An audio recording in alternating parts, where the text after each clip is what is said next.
With Thai Feud and adventures in cat-sitting, the story returns to what is happening on Earth, but continues to appeal to our emotions, as we get a look into the Plantars' thoughts on staying with the Boonchuys. In this video, we will be discussing the episode's events, including why Sprig is so fixated on becoming part of Anne's family, how the Plantars are changing, and what Ned really added to the story. After being hesitant to let them stay at first, Mrs. Boonchuy has adapted to the Plantars being around, and even enjoys the polite frog family's company. Or to be more precise, Hop and Polly are nice and know how to convey their gratitude to Mrs. Boonchuy. Not gonna lie, I can't remember Polly having ever behaved so well-mannered. Unlike Sprig, who's acting way too familiar with Anne's parents. The problem is that he hasn't come to be familiar with them, he simply assumed that's the appropriate behavior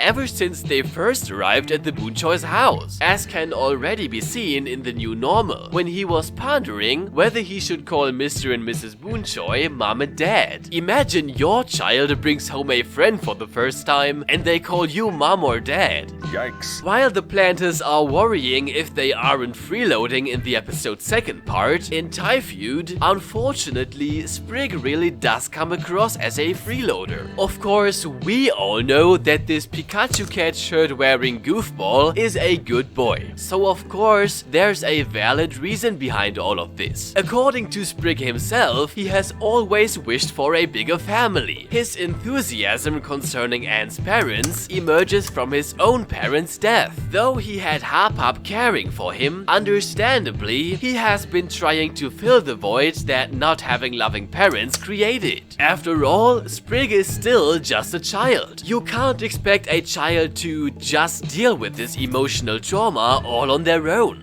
Deep down, he's desperate, and it's almost painful watching him being totally obsessed with becoming part of Anne's family. Although Anne's case is special, having lived in another world for 5 months, I do like how this episode's topic is derived straight from real life. Hop tells Sprig just because Anne is a Plantar doesn't automatically make you a Boonchuy, and I feel that's extremely relatable. If you've got a very best friend or a partner, you probably spend lots of time at, let's say, your house, and your friend or partner gets along with your family super well. But whenever you do go over to their house, you realize you're kind of not even comparably close to their family as they are to yours. Anyways, at least Sprig is mature enough to just accept he stepped on the Boonchuys' tail and decides to make up for it. While Polly and Hop watch some movies, which are both references by the way, Sprig accompanies Anne to the family restaurant, where they meet Ned. Ned is wearing a Romance Academy t-shirt, a Gravity Falls Easter egg nodding at the Giffany game Zeus played, and later in the episode he's listening to the lyric version of Amphibia's theme song. Also, if you've seen Infinity Train, there's a good chance Ned's voice sounds familiar. But more importantly, just like Anne's classmate in Hop Till You Drop, Ned mentioned he believed Anne to be dead. Firstly, because the rumors were addressed again, they are likelier to become a plot element soon than merely serving as a joke. Secondly, I'm really wondering how Anne's and the other girl's parents dealt with the situation. Did they not let the police look for their daughters all over LA? Was this not a huge deal on the news? Or why are the people around them like, oh hey Anne, you're back, thought you died? Every human with an average sense of decency would not say something like that in front of someone who's been missing for months and their parents who were worried sick. Taking this and the fact that Anne's classmate did not ask about Marcy and Sasha into account, we should consider that their parents kind of covered up the whole story, probably to not be pestered by the media and annoying curious outsiders. Whether that was the right thing to do may become apparent in upcoming episodes. Well, due to Ned's food truck plans, Sprig is tempted to get in trouble and disobey Mrs. Boonchuys as well as Anne's warnings not to meddle with the restaurant's business. We get some more beautiful examples of how the roads have changed between Anne and the Plantars as Anne becomes more and more of a responsible adult. Sprig, in contrast, stays the way he is for now and steals the food truck. Someone would have gotten serious seriously hurt had it not been for Anne's 900 play hours of Wario Kart. I never knew Anne's a true gamer. Eventually, the episode comes to a happy ending, with Sprig being welcomed to the family. Mrs. Boonchuy finally starts calling Sprig by his name, instead of referring to him as Pink Frog, and I would love to know how much this really means to him. What exactly does he see in Anne's parents? Being nearly the same age, Anne is like a sister to him. Anne's parents are suiting in age to be his parents, but can he really convince himself he has suddenly gained parents? Or will he think as aunt and uncle of them? Maybe in another episode about him, like Sprig's birthday, he opens up to Anne like he did in Hopping Mall, and shares his feelings about how his life has changed in this regard. In the same sense, in Adventures in Catsitting, we do get a glimpse of how Sprig and Polly have changed. Calling Mr. Boonchuy to ask for help when they lost Domino is absolutely the correct and mature choice to make in that situation. Not so long ago, they would have cooked up lies and a complex plan to cover up their mistake. Funnily, Hop